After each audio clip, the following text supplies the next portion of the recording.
We did discover this great figure, Emil Koito.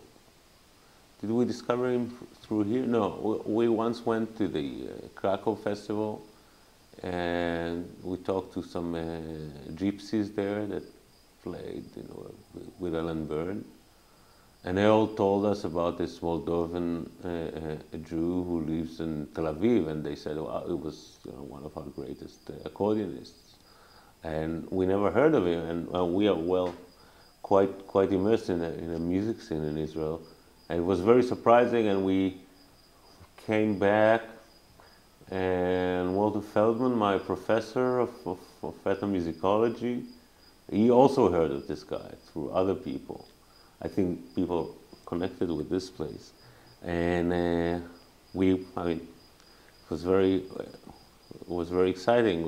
It was not very hard. We just, we opened the phone book, and it was there. And this guy was living in Israel by then for 15 years, and nobody heard of him really outside, and he was living like 5 kilometers from my place, and he's a treasure. It's really fantastic. It seems to be that in Moldova there was a lot of musical cooperation between gypsies and Jews.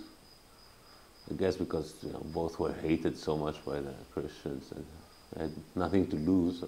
I don't know, more than in other places. And they were playing together, and the bands were kind of mixed.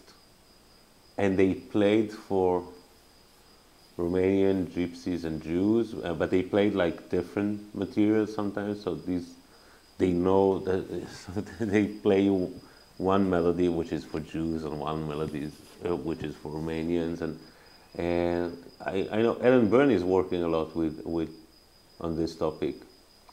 And Emil is actually one of the probably one of the last Jews to have played there with them. He was, I think, was conducting like also the radio orchestra, the radio folk music orchestra. So he's a real authority, but he's hidden there in a small apartment in Tel Aviv, talking to nobody, basically.